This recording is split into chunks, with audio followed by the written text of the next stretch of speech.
up to? Yes, thanks for having me, ladies. So Handmade market in Canberra is now in its 15th year.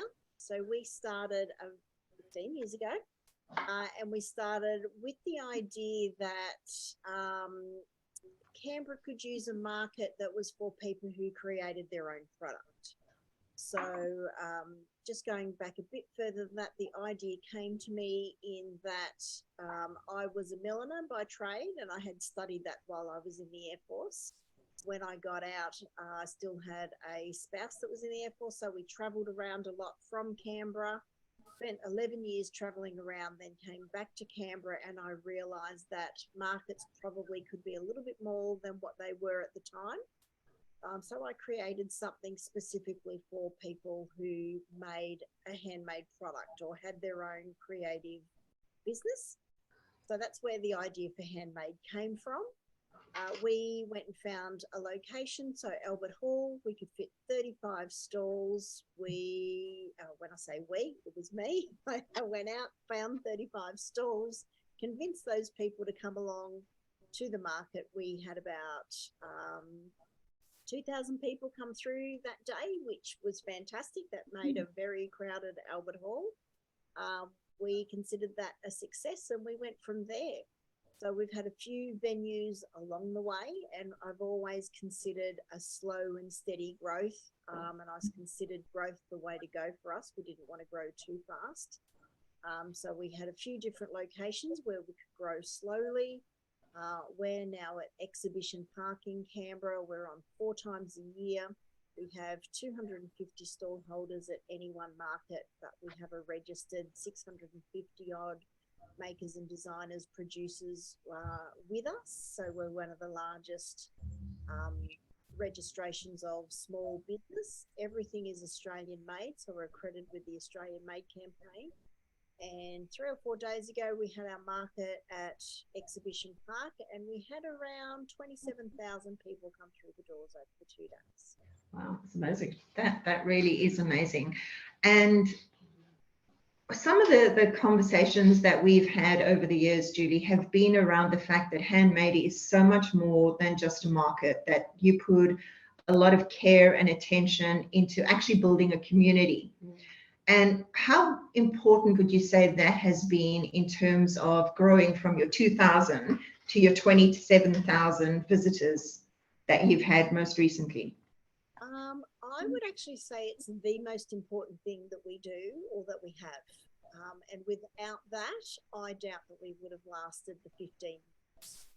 I think, to put it in simple terms, things like COVID, things like price rates, hikes on, how our house prices, interest rates, those types of things, they really do impact people, and they impact communities, and they impact people who have businesses and who's going to shop with them. But if you've built that community and they know why they're shopping from you, they know why they're coming along, and they're happy to support you with whatever's going on around you, then community is everything.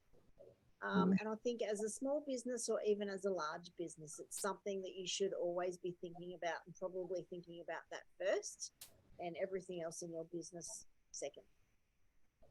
So you said when you started, you went around and you found your 20 stallholders, wherever it was. Were they all local at the time? And how did you start creating that community? How did you find those first few? Those first few stallholders, yes, I went around and I spoke to people. So back in those days, there wasn't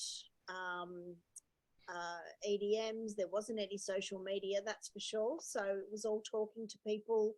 I had some printed materials, and I really just went to the spaces that were around and found the people and talked to people, and got them to come along to that market. But right from that very start, we were building the community of why should you come along to this? What set us apart? What made something different? And it was that I wanted to support people who had a product that they had made themselves, not just imported in, or, imported some of it and changed it a little bit and then repackaged it. And are they still part of your community? We've got one or two that we still have with us. A lot of them, I'm happy to say that Handmade can sometimes, or a lot of the times, be that launching pad for businesses. So we don't have a lot that stay with us for a really long time, because they come along and they start their business and they have their journey, and then next minute they're selling in other countries and doing all sorts of things, or opening shop fronts, and they no longer have a need for the market. We have some that stay with us, but yeah, most of them have sort of moved on to other places, but we do have some that have been with us for a good 10 of those years.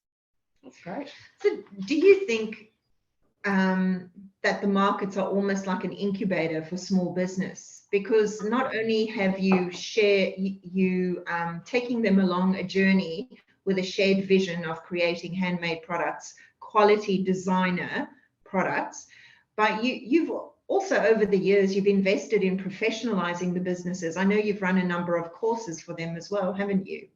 Yes, absolutely. The market, again, we identified fairly early on that if we wanted to keep the level of stall holder or businesses that we had with us, as the market grew and the costs for attending, but then we went from 1 day to 2 days. So, that's a lot of stock you've got to prepare. So as it became a bigger concern to attend, so we kind of had to then attract those stall holders that could afford to come along and would want to come along, but also the stall holders that our customers expected to see. And sometimes we will get a stall holder that will come along, and we know the product's great, but they're very new. And so they don't really have a grasp on what might be needed, packaging, pricing, what to do online, social media, do they have a website? So sometimes we can look at those businesses and go, yes, that'd be great. That'd be a great addition. But, to put them in front of 20,000 customers with 250 other stall holders that are fantastic, unless they're prepared, that could be more damaging to their business than they might know. So we've got to make sure that they're prepared and they've got all the tools.